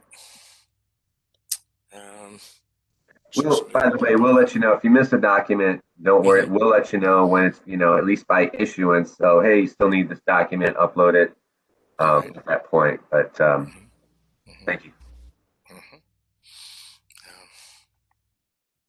Great. Well, I guess we can hang out for another couple of minutes and wait for any other questions to pop up. Thanks a lot to everybody who sat through it. I know some of this stuff is probably covers areas that you're not interested in or don't need to know about, and other parts overlap with your stuff. And I know there's a lot of detail. Doug has another question about where's the recording. Where are we actually, that is a really good question. I'm not sure where we are posting the actual access to the recording. So from our notes, it says that the recording will post the videos on our website for those who missed the session. So on the SDCI website. Yeah. So that will I'm guessing, Myra, that'll probably take a day or something for those folks to do that. Right. Yeah. So there may be a slight lag, but then it should be available with all the other resources that you need to get back to the subject matter experts that that Myra and Eric and I are. So, okay, great. Well, I guess I'll say that's about it for now. Again, I would encourage you to follow up with our Q&A. Again, I'm sorry to repeat that, but that really is the best way to get us, and we really like to try to be open and accessible through that process. A good way for us to track what it is we're doing. There was a great question that just popped up, and since we have a minute, this is the thing that often comes up as people are planning. I have an approved, ready to build single family in several years. I'd like to add an ADU. Any issue with plumbing being put in now? I would work directly with the plumbing review. I think that's still King County Public Health that does that review. Tell them what it is you're planning to do and how, the right way to sort of stub out or deadhead those utilities that you want to connect, to make sure that it gets reviewed so that it'll be easy for you in the future to open this back up. There was a question from Rose about, is there a fee for the Q&As? No. Something for free, finally. There is no fee for the Q&A, and we appreciate you interfacing through that while we haven't had counter service. So, question from Mike. Well, we still have a couple seconds. Does a dadu built into a slope, which has a portion of it built under existing grade and is backfill, still count as lot coverage? Lot coverage. Yes, it counts as lot coverage because coverage is measured sort of two-dimensionally in plan view, so looking down. There is a issue though for gross floor area where certain portions of a unit that are below grade won't count towards gross floor area, and I would look to the code and the resources that we post above for the specifics on how to do that. But that can be an important aspect of building on sloped sites where you're trying to fit things in and make your particular site work for you as best you can. So Yeah, one thing I could add to that, David, it sounds like if you can't manipulate the grade, and what it would be is basically existing grade is how I understand it. From a lot survey points, elevation, spot points, which we wouldn't let you build up the grade and cover it over, and then not count it in lot coverage. So it's basically existing or finished grade, whichever is lower. Great, thank you. Thanks for that. Thanks for that insight. Okay. I think we're at the conclusion of our time. Again, thank you so much for being patient and sitting through this for all the different pieces. And thanks to my co-hosts, Myra and Eric, for all of the help. That was great. Very much appreciate the assist. would have not made it through it on my own. So thank you so much. All right. Thanks, everyone. Stop the recording. Talk to you all later. Bye-bye. Okay. Good.